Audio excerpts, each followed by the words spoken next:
it is permissible to run the line and load wires in the same conduit from the disconnector trough and then to the motor, provided certain conditions are met.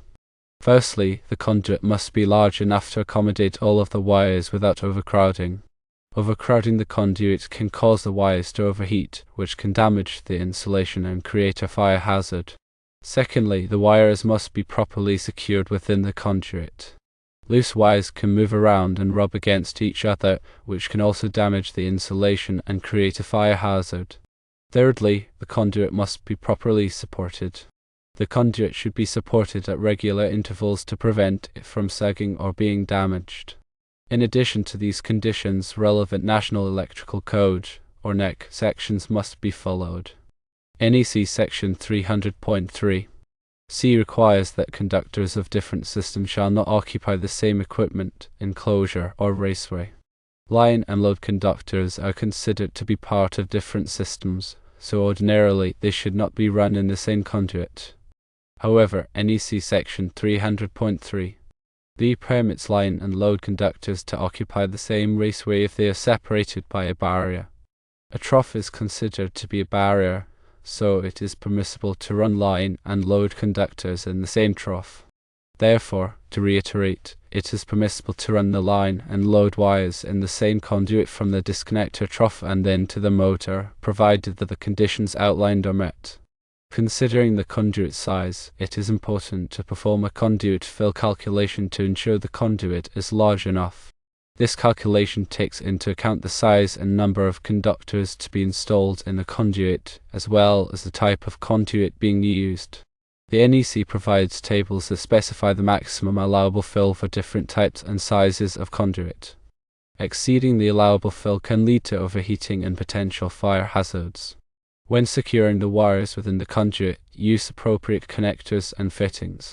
These connectors should be properly tightened to prevent the wires from moving or pulling out of the conduit. Also, ensure that the wires are not twisted or kinked, as this can damage the insulation. For supporting the conduit, use conduit hangers or straps that are designed for the specific type and size of conduit being used.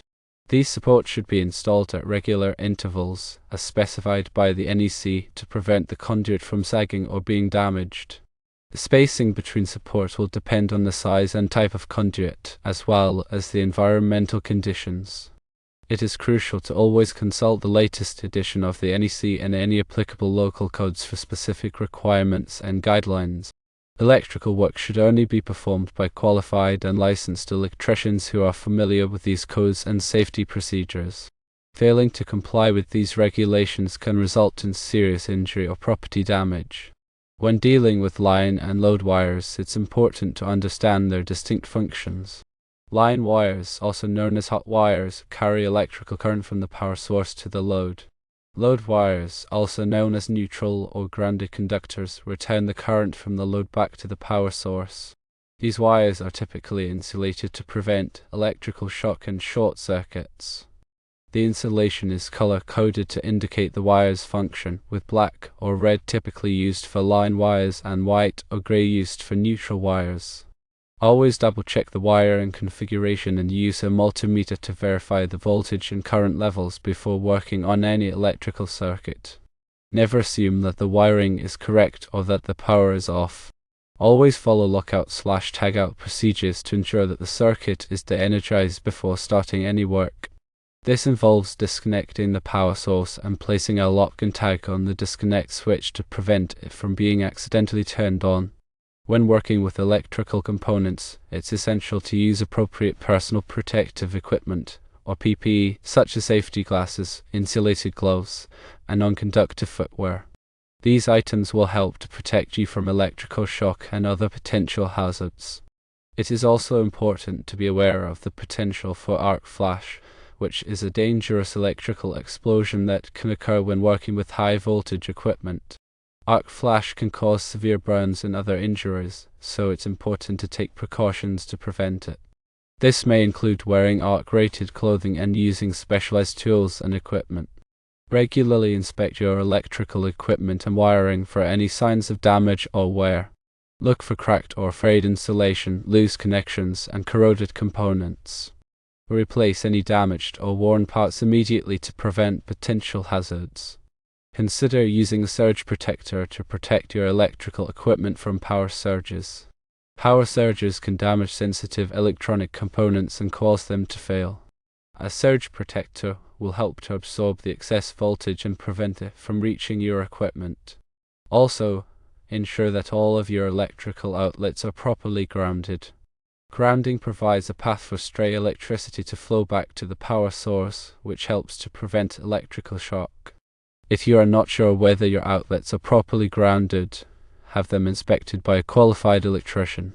When running wires and conduit, use a wire lubricant to reduce friction and make it easier to pull the wires through.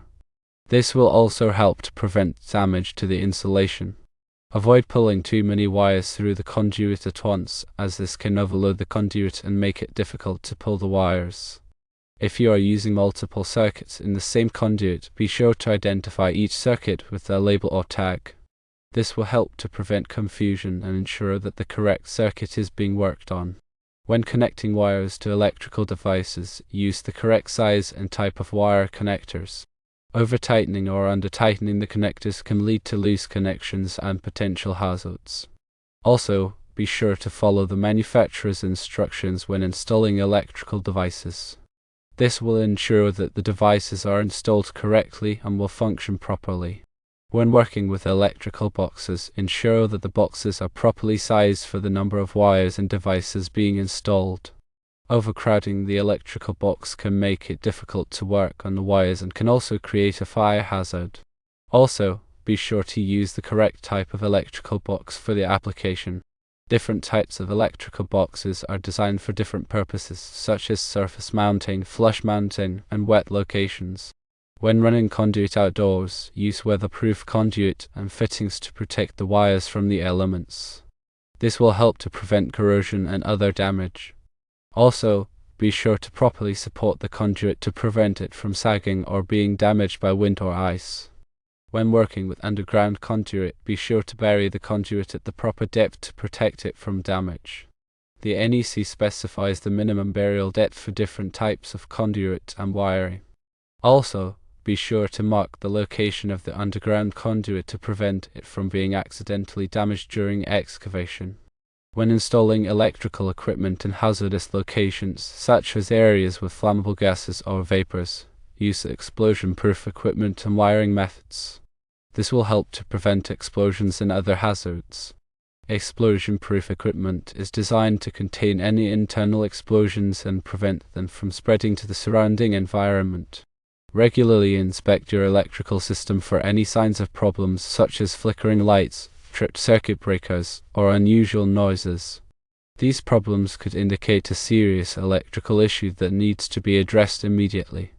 Ignoring these problems could lead to a fire or other hazard.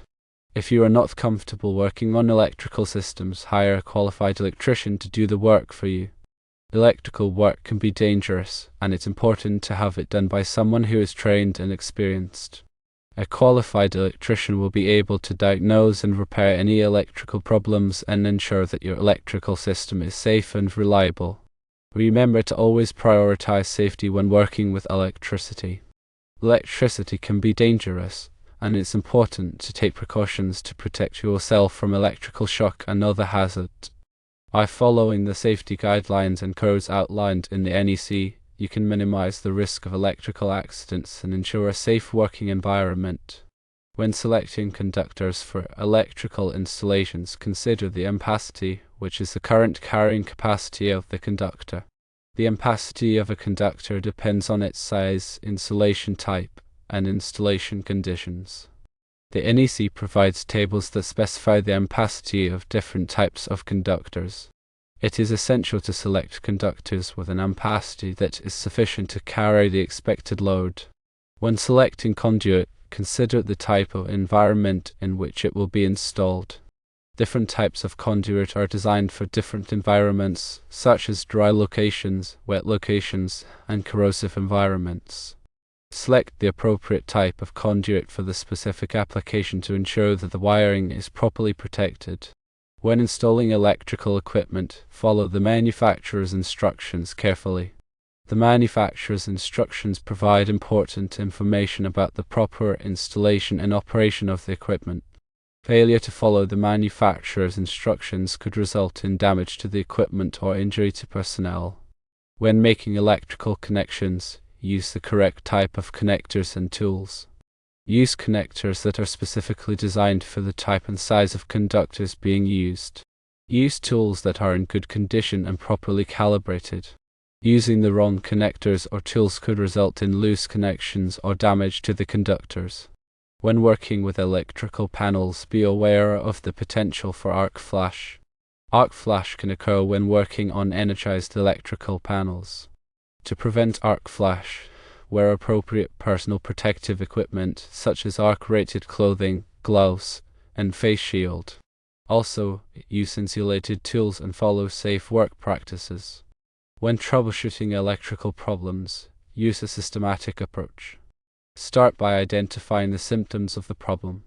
Then, use a multimeter to check for voltage, current, and resistance. Use a wiring diagram to trace the circuit and identify any potential problems. Finally, use your knowledge of electrical theory and practice to diagnose the problem and implement a solution. When repairing electrical equipment, use only genuine replacement parts. Genuine replacement parts are designed to meet the original equipment manufacturer's specifications. Using non-genuine replacement parts could result in damage to the equipment or injury to personnel. When disposing of electrical waste, follow all applicable regulations. Electrical waste, such as old wires, connectors, and equipment, may contain hazardous materials. Dispose of electrical waste in a safe and environmentally responsible manner. When training electrical workers, emphasize the importance of safety. Safety should be the top priority for all electrical workers.